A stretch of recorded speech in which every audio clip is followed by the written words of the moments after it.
Shalom jemaat Tuhan, kita akan mendengarkan pemberitaan firman Tuhan. Karena itu, mari kita sama-sama berdoa. Bapa, kami ucap syukur Tuhan atas kasih setia Tuhan bagi kami. Saat ini kami siapkan hati kami untuk mendengarkan pemberitaan firman Tuhan. Urapi hamba-Mu yang memberitakan firman Tuhan. Urapi kami semua, umat-Mu, supaya setiap benih firman Tuhan yang tabur boleh bertumbuh, berbuah dalam kehidupan kami, tentunya untuk kemuliaan bagi nama Tuhan. Mampukan kami menjadi pelaku-pelaku firman-Mu. Biarlah sinar kemuliaan-Mu melingkupi kami. Biarlah damai sejahtera Allah yang melampaui segala akal memelihara hati dan pikiran kami di dalam Kristus Yesus. Amin. Jemaat sekalian, judul khotbah saya saat ini adalah Do the Best. Kalau ditanya, mengapa kita harus do the best? Haleluya. Mengapa kita harus melakukan yang terbaik? Saudara sekalian, yang pertama, ini ada perintah dari firman Tuhan. Kalau kita baca firman Tuhan dari Kolose 3 ayat 23 dan 24, berbunyi demikian. Apapun juga yang kamu perbuat, perbuatlah dengan segenap hatimu, seperti untuk Tuhan dan bukan untuk manusia. Kamu tahu bahwa dari Tuhanlah kamu akan menerima bagian yang ditentukan bagimu sebagai upah. Kristus adalah Tuhan dan kamu hambanya. Firman Tuhan berkata bahwa apapun yang kita perbuat, perbuatlah itu seperti untuk Tuhan dan bukan untuk manusia. Jadi saat kita hendak berbuat sesuatu, kita terlebih dahulu memikirkan agar kita berbuat yang terbaik, saudara. Karena kita melakukannya untuk Tuhan, bukan untuk diri sendiri, bukan untuk sesama manusia semata. Nah, contohnya dalam keluarga, suami terhadap istri, istri terhadap suami, orang tua terhadap anak, anak-anak terhadap orang tua. Ketika seorang suami hendak melakukan sesuatu, berbuat sesuatu terhadap istri, pikirkan dulu, renungkan firman ini, bahwa saudara sedang melakukan sesuatu bukan sekedar terhadap istri, tapi juga untuk Tuhan. Demikian juga seorang istri, ketika ingin melakukan sesuatu atau ingin memperkatakan sesuatu terhadap suami, renungkan hal ini, renungkan firman ini, bahwa saudara sedang melakukan sesuatu bukan sekedar terhadap suami, tetapi juga untuk Tuhan. Karena itu, ketika firman ini selalu terngiang dalam hati dan pikiran kita, maka kita akan dituntun untuk melakukan yang terbaik, baik suami terhadap istri, istri terhadap suami, orang tua terhadap anak. Maka ketika terjadi sesuatu yang namanya tidak baik dalam keluarga, misalnya ada sesuatu clash, ada suatu masalah, maka ketika ingin melakukan tindakan, apakah suami ingin melakukan tindakan, apakah perkataan terhadap istri, dia mikir dulu perkataan apa yang harus diucapkan. Tidak akan menjadi ringan tangan. Demikian juga istri, tidak akan memperkatakan hal-hal yang gak layak untuk diperkatakan. Demikian juga hubungannya antara orang tua dan anak. Apapun kesalahan anak atau apapun yang dilakukan anak, pikirkan kita mau memperkatakan apa, melakukan apa untuk anak. Karena kita bukan sekedar melakukan untuk anak, tapi juga melakukannya untuk Tuhan. Jika anak melakukan hal yang positif, berikanlah apresiasi. Jika anak melakukan hal yang bertentangan dengan kehendak orang tua, tegurlah dengan baik. Dan bawa anak-anak kita dalam doa. Karena kita melakukannya ini untuk Tuhan. Itu dalam keluarga, saudara. Dalam pekerjaan, hubungan antara atasan dan bawahan, bawahan terhadap atasan, juga terhadap sesama rekan sekerja. Saat kita ingin melakukan sesuatu yang baik, apakah saudara posisi sebagai atasan, atau posisi saudara sebagai bawahan, atau posisi saudara terhadap teman saudara rekan sekerja. Nah, ketika kita ingin melakukan sesuatu, suatu tindakan, pikirkan kita melakukan itu bukan sekedar terhadap sesama manusia, bukan terhadap sekedar terhadap atasan kita atau rekan kita, tetapi kita juga sedang melakukan itu untuk Tuhan. Karena itu dalam dunia kerja, jika kita pernah kesal terhadap atasan atau atasan kecewa terhadap kinerja bawahan, mau menegur ya tegur saja, ingatkan. Tapi sambil dibawakan dalam doa bahwa kita melakukan itu adalah yang terbaik untuk dia, yang terbaik untuk supaya dia lebih lagi dalam pekerjaannya, supaya dia bisa lebih lagi next level. Dan tentu rambu-rambu kita adalah firman Tuhan, bahwa kita yang terutama melakukan itu adalah untuk kemuliaan Tuhan, untuk menyenangkan Tuhan. Demikian juga dengan rekan-rekan sekerja, kita nggak akan saling tikung. Karena apa? Kita melakukan tindakan pekerjaan kita adalah untuk Tuhan. Memang nggak dipungkiri dalam dunia kerjaan, ada beberapa orang yang terlibat saling tikung, saling mengadukan temannya, supaya dapat apresiasi dari bos atau supaya dapat penghargaan dari atasan. Dia laporkan kekurangan-kekurangan dari rekan sekerjanya. Nah, saat dia melakukan ini, lihat dulu motivasinya. Apakah tujuannya baik atau tujuannya untuk kepentingan diri sendiri? Kalau memang rekan kita berbuat curang dan itu membahayakan perusahaan, bicarakan baik-baik. Kalau tidak bisa ditegur lagi, laporkan ke atasan, tapi tujuannya adalah untuk kebaikan perusahaan, bukan untuk kepentingan diri sendiri. Dan ingat selalu rambu-rambu firman Tuhan. Saat kita melakukan itu, pikirkanlah bahwa kita melakukan itu bukan sekedar terhadap sesama manusia, tapi juga terhadap Tuhan. Yang ketiga, dalam ibadah. Misalnya, saat kita beribadah, mari hormati Tuhan, hormati hadirat Tuhan, bahwa ibadah itu adalah untuk memuji Tuhan, kemuliaan Tuhan. Haleluya. Maka kalau kita tahu ibadah kita itu adalah untuk memuliakan Tuhan, persekutuan kita dengan Tuhan, maka datanglah beribadah sebelum ibadah dimulai. Saat kita melakukan seperti itu, tentu kita ingin melakukan yang terbaik untuk Tuhan. Bukan saat kita datang lebih awal, kita melakukan itu yang terbaik itu buat WL, buat pendeta, buat pengerja, bukan. Tetapi untuk Tuhan, kalau menurut firman ini. Ya, dalam dunia kerja saja, kalau kita lihat, nggak ada seorang direktur yang datang duluan lalu menunggu sampai sejam 2 jam baru datang para pegawainya. Nggak seperti itu. Tapi yang benarnya adalah para pegawai datang dulu. Direktur mau datang kapan saja, ya terserah dia gitu. Datang juga paling untuk briefing atau apa.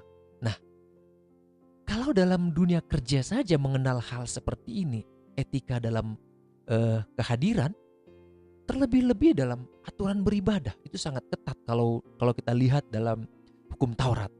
Tapi kita bukan bermain di hukum Taurat lagi, bukan berjalan sesuai hukum Taurat, tapi hukum kasih karunia.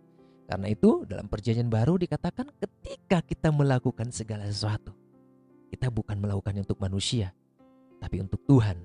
Baik dalam keluarga kita, dalam pekerjaan kita, dalam ibadah kita. Dan kita tahu saat kita melakukan itu, kita bukan melakukannya, bukan mendapat upah dari manusia tujuan kita. Tapi firman Tuhan berkata, dari Tuhanlah kita menerima upah yang ditentukan bagi kita.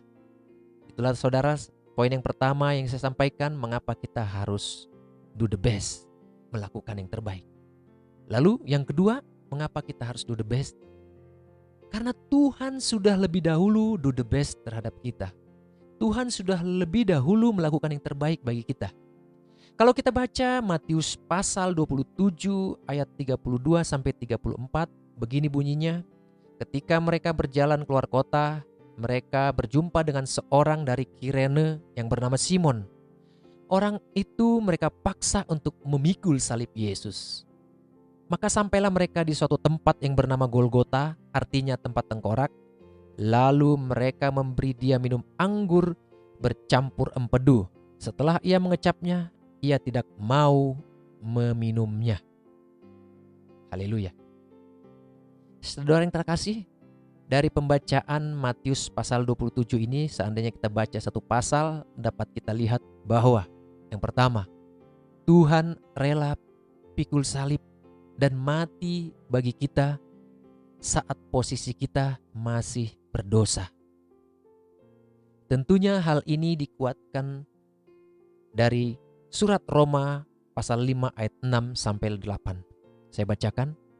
Karena waktu kita masih lemah, Kristus telah mati untuk kita orang-orang durhaka pada waktu yang ditentukan oleh Allah. Sebab tidak mudah seorang mau mati untuk orang yang benar, tetapi mungkin untuk orang yang baik ada orang yang berani mati. Akan tetapi Allah menunjukkan kasih-Nya bagi kita oleh karena Kristus telah mati untuk kita ketika kita masih berdosa. Firman Tuhan berkata, waktu kita masih lemah, waktu kita statusnya masih sebagai orang durhaka, manusia yang durhaka terhadap Allah.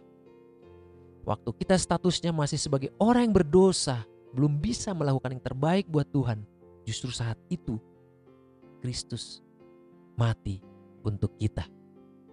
Dan firman Tuhan berkata, tidak mudah seseorang mau mati untuk orang yang benar. Tetapi mungkin untuk orang yang baik ada orang yang berani mati. Maksudnya misalnya ada seorang punya teman baik dan dia tentu pernah mendapatkan kebaikan atau sekali atau berkali-kali dapat kebaikan dari dia. Nah, dia bisa rela mati bagi temannya yang baik ini. Tetapi untuk orang yang belum kita kenal, bahkan dia pendosa, tiap hari berbuat nakal, kenal juga kagak, ditegur gak mau, tiba-tiba adakah orang yang mau rela mati buat dia? Nah, ini yang mau ditegaskan oleh Roma pasal 5 ayat 6 sampai 8 ini. Tetapi Tuhan menunjukkan kasih-Nya kepada kita saat kita masih berdosa. Inilah sudut pandang Tuhan. Kalau kita sebagai manusia, biasanya kan kita katakan, kalau kamu ingin supaya saya berbuat baik kepadamu, maka tunjukkan bahwa kamu juga berbuat baik terlebih dahulu terhadap saya. Lakukan dulu itu. Tapi apa yang dilakukan Tuhan tidak seperti itu, saudara. Justru saat kita masih berdosa, posisinya masih sebagai orang-orang durhaka yang layaknya dihukum dalam hukuman kekal, justru Kristus mati buat kita. Tuhan berkata, I give my life for you. I have done my best for you. Tapi justru kita sebagai manusia sering berkata seperti ini terhadap teman-teman kita, terhadap saudara-saudara kita, terhadap sesama kita. You must do the best for me. Then I do it. Wow. Kamu harus melakukan yang terbaik dulu buat saya, maka saya akan melakukannya. Itulah perbedaan kasih Allah dengan kasih manusia. Yang Allah lakukan dengan yang mampu manusia lakukan. Saudara yang terkasih, Tuhan rela pikul salib dan mati bagi kita saat posisi kita masih berdosa. Yang kedua, dari pembacaan yang kita baca dari Matius tadi, Simon dari Kirene mau pikul salib karena dipaksa. Adakah saat ini kita sedang merasa terpaksa untuk pikul salib? Dari pihak Tuhan, Dia rela pikul salib dan mati bagi kita. Dari pihak manusia, justru kita banyak tidak relanya. Malah sebagian harus dipaksa untuk pikul salibnya. Ada satu ilustrasi, saudara. Ingat, saya katakan suatu ilustrasi. Seorang pendeta, seorang gembala, dia sudah melayani Tuhan bertahun-tahun, mungkin belasan tahun, atau mungkin juga sudah puluhan tahun. Dalam pelayanannya tentu ada suka dan duka, tapi dia merasa lebih banyak dukanya daripada sukanya. Jemaat yang dia layani, aduh banyak masalah, banyak yang bikin masalah dibanding hal-hal yang positif. Kalau lagi terhimpit, lagi masalah berat, datang mengadu terhadap pendeta. Kalau sudah senang, lupakan pendeta, enjoy sendiri. Nah, si A bikin masalah, si B, si C, dia mulai frustasi. Akhirnya dia merasa gak kuat lagi pelayanan. Pada suatu malam dia berdoa, dia berkata kepada Tuhan, Tuhan, cukuplah sudah. Cukuplah sudah, ini terlalu berat salib yang kupikul. Masalah yang harus kutanggung. Aku mau mundur dari pendeta, aku mau mundur melayani. Tetapi aku mau jadi jemaat biasa saja. Aku akan setia beribadah, aku akan taat perpuluhan. Tetapi aku mau mundur dari pendeta, aku gak sanggup, aku hands up. Amin. Lalu dia tidur. Dalam tidurnya, melalui suatu mimpi, Tuhan berikan suatu penglihatan pada pendeta ini. Dia melihat ada 2 orang pikul salib. Orang yang pertama, pikul salibnya tentu ukuran salib sudah disesuaikan dengan postur mereka juga. Jatuh, bangun lagi, angkat lagi. Jatuh, bangun lagi, berjuang, angkat lagi. Jatuh, bangun lagi, berjuang. Orang yang kedua sama, jatuh bangun, tetapi dia menggerutu. Bahkan mulai memaki. Kurang ajar, ini salib kok berat-berat amat, ini gak sesuai dengan postur tubuh saya, ini terlalu berat nih beban saya. Dia potong, angkat lagi, jatuh lagi, ini masih terlalu berat, dipotong, angkat. Terlalu berat lagi, potong lagi, sampai salibnya pendek, bantet. Akhirnya kedua-duanya sampai kepada ujung jalan mereka. Mereka tiba di suatu tebing. Ini bukit, lalu di seberang sana juga bukit nan indah, seperti kota yang sangat indah. Mereka sampai, ada suara berkata, "Silakan masuk." Orang yang pertama yang jatuh bangun, tetap taat dan setia mengangkat salibnya, berkata, "Bagaimana cara bisa masuk? Ini tebing begitu tinggi. Kalau kita lewat ya bisa jatuh, itu jurangnya sangat dalam, memisahkan bukit ini dan bukit yang satu lagi." Lalu suara itu berkata, "Pakai salibmu." Lalu salib dibaringkan. Si orang yang pertama berjalan menyeberang. Begitu dia sampai di seberang, di kota nan indah itu, di bukit seberang sana, salib ditarik secara otomatis. Orang yang kedua juga menyahut. Ketika ada suara dia dengar berkata, "Silakan masuk." Dia berkata, "Bagaimana cara masuk? Pakai jalan apa? Ini sangat curam, sangat dalam. Pakai salibmu." Nah, suara itu berkata. Lalu dia perhatikan salibnya. Sudah gak nyampe, sudah sangat pendek. Lalu dia tertunduk, lesu, lemah, dan menangis. Tiba-tiba sang pendeta terbangun. "Tuhan, orang yang kedua itu adalah saya. Ampuni saya. Saya hampir memotong salib saya. Saya gak jadi mundur. Apapun tekanan masalah yang saya hadapi, tekanan pelayanan yang saya hadapi, bahkan tekanan ekonomi yang saya hadapi, saya mau taat tetap dan setia kepada Tuhan. Saya mau tetap taat dan setia pada Tuhan sampai garis finish, sampai akhir hidup saya." Kiranya ilustrasi ini juga mengena di hati kita, karena pesan ilustrasi ini bukan hanya untuk para pendeta, tapi juga untuk kita semua, untuk jemaat Tuhan, supaya kita tetap setia pikul salib kita. Sebuah lagu dalam Kidung Jemaat 254 berkata, "Hendaklah kau irung Yesus, pikul salib. Jangan takut dan gelisah, ikut tabib. Pikullah salibmu serta pandang tetap, hingga dapatlah mahkota sukar lenyap." Mahkota yang kita dapat saat kita setia memikul salib, itu sukar lenyap, bahkan tidak bisa lenyap.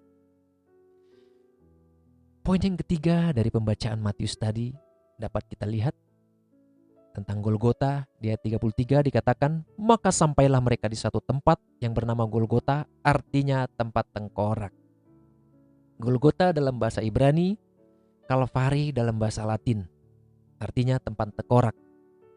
Ada beberapa tafsiran mengenai latar belakang pemakaian nama Golgota, yaitu tempat tengkorak ini. Tafsiran yang pertama, pandangan yang pertama, ada yang mengatakan karena tengkorak Adam ditemukan di sana. Teori ini pertama-tama disebutkan oleh Origen, lalu diikuti oleh banyak orang, termasuk Athanasius. Kalau teori ini benar, maka ini menunjukkan sesuatu yang sangat menarik, saudara. Karena Kristus yang adalah Adam yang kedua, mati di tempat yang sama dengan Adam yang pertama. Tetapi tentu berbeda dengan Adam yang pertama yang dikalahkan oleh kematian. Maka Adam yang kedua setelah mati lalu bangkit kembali dan dengan demikian mengalahkan kematian. Haleluya. Yesus memang bukan hanya disebut sebagai Adam yang terakhir atau Adam yang kedua, tetapi juga sering dikontraskan dengan Adam, yaitu merupakan tipe dari Kristus. Bandingkan 1 Korintus 15 ayat 45 dan 47. Ayat 45 berbunyi seperti ini. Seperti ada tertulis, manusia pertama, Adam menjadi makhluk yang hidup. Tetapi Adam yang terakhir menjadi roh yang menghidupkan. Yang 47, manusia pertama berasal dari debu tanah dan bersifat jasmani. Manusia kedua berasal dari sorga. 1 Korintus 15 ayat 21 sampai 22 berkata, sebab sama seperti maut datang karena satu orang manusia, demikian juga kebangkitan orang mati datang karena satu orang manusia. Karena sama seperti semua orang mati dalam persekutuan dengan Adam, demikian pula semua orang akan dihidupkan kembali dalam persekutuan dengan Kristus. Ini pandangan yang pertama, saudara. Dikatakan karena tengkorak Adam ditemukan di sana. Ada juga pandangan yang kedua, ya, mengatakan bahwa karena ada banyak tengkorak di tempat itu, karena itu merupakan adalah tempat pelaksanaan hukuman mati. George Hutcheson dalam bukunya mengatakan, oleh hal ini ia telah menunjukkan bagaimana oleh kematiannya ia akan menjadi kematian bagi kematian. Dalam hal ia menderita dan menang atas kematian di tempat tengkorak, di mana ada banyak monumen kemenangan dari kematian atas orang-orang lain. Memang banyak yang keberatan dengan teori ini, karena mereka beranggapan bahwa tidak mungkin orang-orang Yahudi memberikan tengkorak, ya, membiarkan tengkorak berserakan di dekat kota atau di jalanan yang dekat kota mereka seperti itu. Karena itu merupakan sesuatu yang bisa menajiskan mereka menurut hukum Taurat. Jadi ada yang meragukan teori ini, pandangan ini, saudara. Ada pandangan yang ketiga mengenai Golgota. Ada yang mengatakan karena tempat itu berbentuk seperti tengkorak. Pulpit Commentary halaman 588 berbunyi, yang paling memungkinkan adalah bahwa nama itu diberikan pada tempat itu sebagai penggambaran dari penampilannya. Suatu tempat gundul dari batu karang. Bukan suatu bukit, tapi suatu batu karang yang bisa dilihat dari jauh karena memang tinggi tempatnya. Tempat itu tanpa tumbuh-tumbuhan hijau dan mempunyai kemiripan dengan sebuah tengkorak manusia tanpa rambut. Baik pandangan pertama, kedua, dan ketiga, manapun itu yang benar, itu bukan menjadi persoalan bagi kita, tapi yang penting bagi kita adalah Kristus telah mati bagi kita, untuk tebus kita, Dia telah bangkit, sehingga kita juga akan turut dibangkitkan bersama-sama dengan Kristus. Haleluya. Lalu poin yang keempat dari pembacaan Matius tadi yang mau saya sampaikan di sini, bahwa Tuhan memberikan tubuh dan darahnya bagi kita. Lalu apa balasan kita, saudara? Tuhan telah memberikan tubuh dan darahnya bagi kita untuk tebus kita. Apa yang harus kita berikan sebagai balasan kita? Kalau kita perhatikan di ayat 34 dikatakan, lalu mereka memberi dia minum anggur bercampur empedu. Setelah ia mengecapnya, ia tidak mau meminumnya. Saudara, Tuhan memberikan tubuh dan darahnya sebagai roti hidup yang harum dan anggur sukacita yang manis, ganti kita yang berdosa. Tetapi kita sebagai manusia justru sering memberikan anggur bercampur empedu. Anggur bercampur empedu kepada Tuhan. Justru itu yang sering kita berikan. Anggur itu manis, empedu itu pahit. Kita justru sering janji kepada Tuhan untuk hidup seturut kehendak Tuhan. Tetapi kenyataan dari penggenapan janji kita itu adalah pahit seperti empedu. Saat kita jatuh dalam dosa, Tuhan ampuni saya berjanji saya akan hidup benar sesuai dengan kehendak Tuhan. Saya akan A, B, C, D. Saat berjanji hidup benar di hadapan Tuhan, sungguh manis janji itu seperti anggur yang manis. Tapi ketika kita sudah dipulihkan, sudah hidup senang, lalu ketika penggenapan janji kita itu, banyak pahitnya, ada empedunya. Layak kita renungkan, saudara. Sangat jauh apa yang kita lakukan dengan apa yang telah Tuhan lakukan bagi kita. Justru ayat 34 ini menunjukkan perwakilan dari manusia yang seringkali memberikan janji yang manis kepada Tuhan. Tetapi penggenapannya pahit. Tetapi kalau Tuhan sudah berjanji, Dia akan tepati. Manusia berjanji bisa ditepati, bisa tidak. Tetapi kalau Tuhan berjanji, pasti ditepati. Haleluya. Begitu saudara. Maka kesimpulannya yang dapat kita petik dari pemberitaan firman Tuhan pada saat ini, bahwa Allah telah menunjukkan kasih-Nya kepada kita ketika kita masih berdosa. Pertama, Allah menunjukkan kasih-Nya kepada kita ketika kita masih berdosa. Lalu yang kedua, Kristus rela pikul salib dan mati bagi kita. Marilah kita mengucap syukur atas pengorbanan Kristus bagi kita. Mari taat dan setia kepada Tuhan. Pikulah salib kita masing-masing. Ingat, jangan memotong salibmu. Jangan bikin salibmu menjadi pendek. Ukuran yang Tuhan sudah berikan itu sudah pas. Jangan undur dari Tuhan. Jangan undur melayani Tuhan. Seperti ilustrasi pendeta tadi. Yang ketiga, Kristus telah berikan tubuh dan darahnya untuk tebus kita. Maka jangan berikan anggur bercampur empedu kepada Kristus. Tetapi lakukanlah yang terbaik sebagai ucapan terima kasih, sebagai ucapan syukur kita atas pengorbanan Kristus bagi kita, saudara sekalian.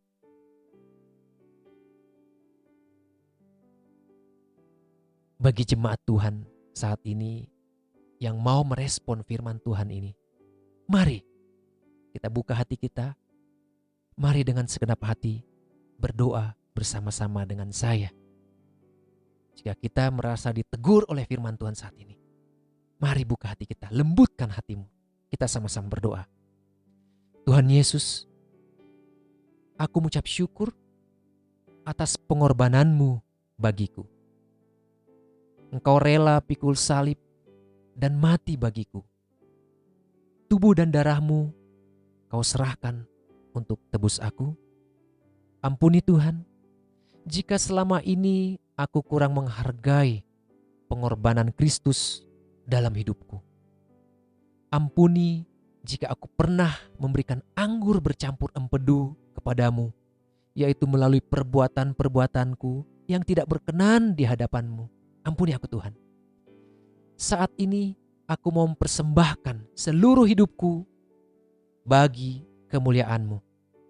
Menjadi persembahan yang hidup, yang kudus, dan yang berkenan di hadapan-Mu. Aku mau hidup melayani Tuhan seumur hidupku, seturut kehendak-Mu.